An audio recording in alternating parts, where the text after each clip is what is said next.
কালকে রাতে ডিনারে কিছু বানাতে ইচ্ছা করছিল না, বর বাইরে আছে, কালকে প্রচণ্ড আলসামি লাগছিল, বলতে পারো একদিক থেকে আমার প্রচণ্ড ল্যাদ লাগছিল। তো ওই মানে শর্টকাটে কি বানানো যায় এই ভেবে অল্প একটু তেল দিয়ে তাতে ডিম দিয়ে একটু ভুজিয়া করে নিলাম।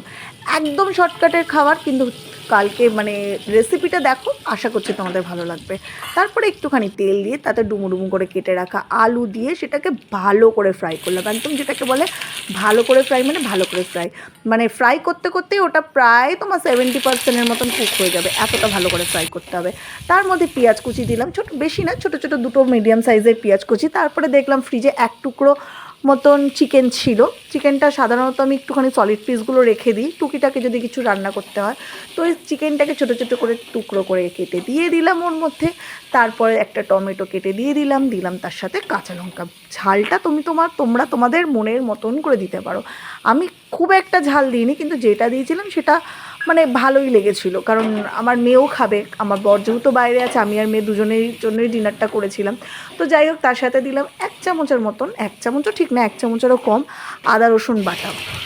আর সেই আদা রসুন বাটা বাটিটাই ধুয়ে জলটা দিলাম, দিয়ে দেখো আলু প্রায় সেদ্ধ হয়ে এসছে।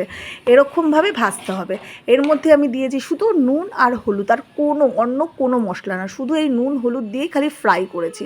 এটাকে খালি ভালো করে ধৈর্য ধরে ফ্রাই করতে হবে, যতই কুড়েমি থাক ফ্রাইটা কিন্তু তোমাদের একটুখানি করতে হবে। তারপরে আমি এটাকে চাপা দিয়ে রেখে দিলাম প্রায় 5-7 মিনিটের মতন লো ফ্লেমে।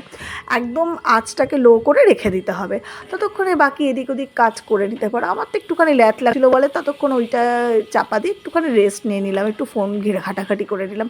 যাই হোক, তারপরে ঢাকনা খুলে ওটাকে ভালো করে নাড়াচাড়া করে দিলাম। এটা কিন্তু একটাই কাজ, ভালো করে নাড়াতে হবে, মানে একটু ভাজতে হবে, ভাজতে ভাজতেই প্রায় আলুটা সেদ্ধ হয়ে যেতে হবে। তারপরে ওই যে ভেজে রাখা ডিম ভুজিয়াটা ওর মধ্যে দিয়ে দিতে হবে। দিয়ে শুধু কিন্তু নামিয়ে দিলে হবে না, তাহলে কিন্তু বাপু কাজ হবে না। দিয়ে ওটাকে ভালো করে ওর সাথে কষাতে হবে, আমার মনে হয় মেশাতে হবে। তার সাথে দিলাম একটুখানি গোলমরিচের গুঁড়ো আর অল্প সামান্য জল, ব্যাস। দিয়ে আর একটু নাড়াচাড়া করে ওটাকে চাপা দিয়ে দিলাম। চাপা দিয়ে প্রায় আরও 2-3 মিনিটের মতন মানে ওটাকে রেখে দিলাম, কারণ যতটা চাপা দিয়ে যতটা রাখা যাবে ততটা ওটা মজবে, মানে ততটা মশলার সাথে ওই গ্রেভির সাথে ওটা আর কি পুরো হয়ে যাবে। তারপরে দিয়ে ওটা ঢাকনা খুলে ভালো করে নাড়াচাড়া করতেই প্রায় আমারটা রেডি হয়ে গেছে। চিকেন ভাজা বলতে পারো, মশলা দিয়ে চিকেন ভুজিয়া বলতে পারো, যা বলতে পারো। ভাত বা রুটির সাথে অসাধারণ লাগে।